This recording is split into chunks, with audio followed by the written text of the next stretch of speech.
Imagine, right, pretend I'm a referee of a football game, and the field goal kicker just kicked a field goal. You know how you put the arms up like that? Okay, that's what I'm doing right now. All right, my left arm is Protestantism, and my right arm is Roman Catholic. Huh? And so what they do is the Protestants have bent toward the center, the doctrine of justification, and kind of defined it, well, like this. And then you hear Pope Benedict, and he kind of bends it, so it sounds a little bit like, and boop, they touch in the middle, and both of them are wrong. Justification, free grace by grace alone, through faith alone, in Jesus Christ alone, not works. And as subtle as it might be, the Pope is still for works. Now, he calls it love, but as you'll hear in a minute, it's just code language, really. This man's not stupid.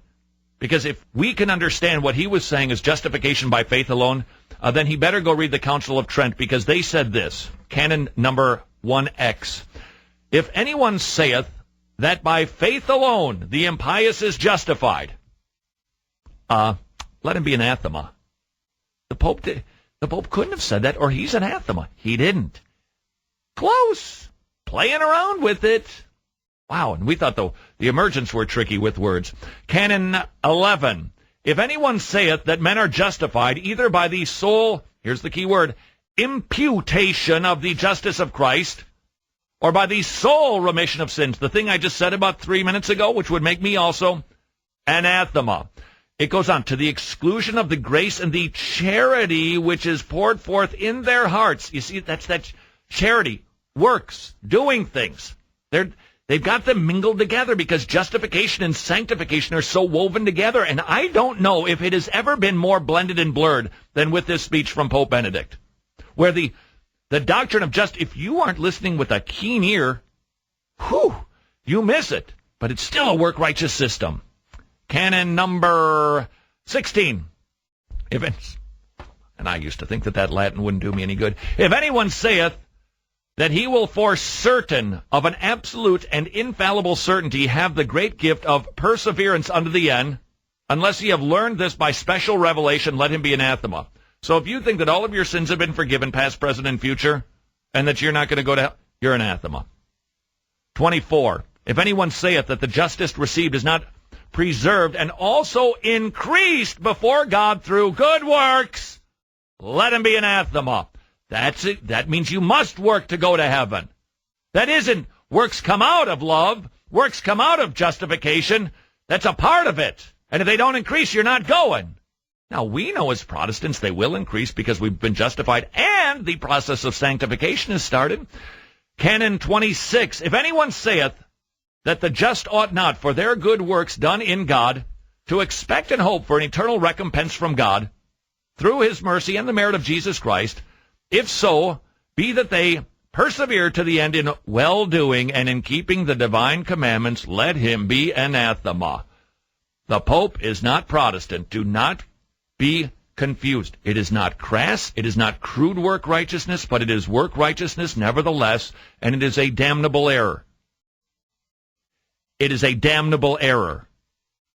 It is a damnable error. My record isn't skipping. It is a damnable error because it takes away from the work that Jesus Christ did on the cross.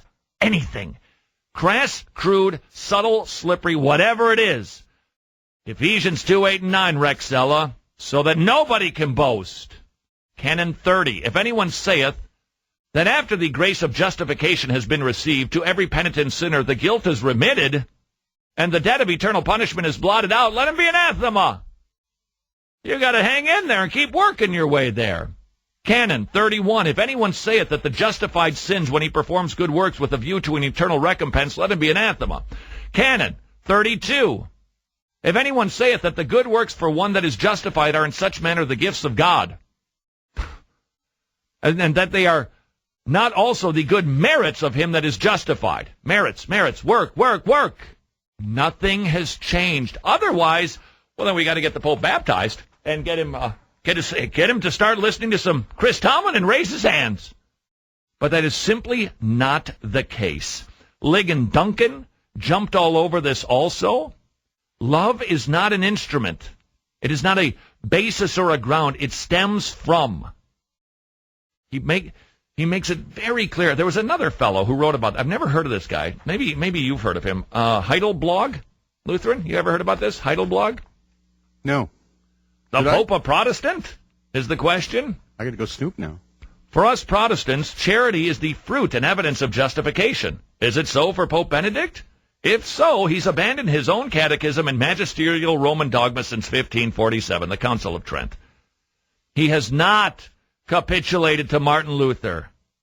His little expression, faith in charity, shorthand way of expressing the Roman doctrine that it is faith formed by love. In other words, faith formed by works, doing good things, nice things, that justifies.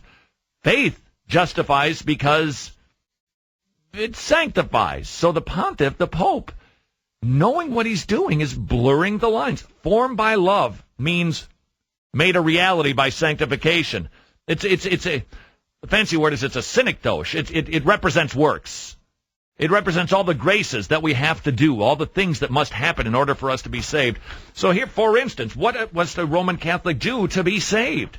You got to get baptized. If you have to get baptized to be saved, that is a work. It is a work. If you've got to do anything. This is from the requirements, meritorious masses, 1405, church membership required, 846, indulgences, that's another way to get to heaven, 1498. Baptism, very clear. The Roman Catholic Church still teaches salvation through faith plus works. Obtaining our own salvation in any way, shape, or form, as subtle as it might be, saying that it's expressing itself in love, as groovy as that sounds, is still a work, and it robs Jesus of the glory that he will receive for saving by grace alone, through faith alone, to the glory of God alone. Which, by the way, is just much better news. This is Wretched Radio.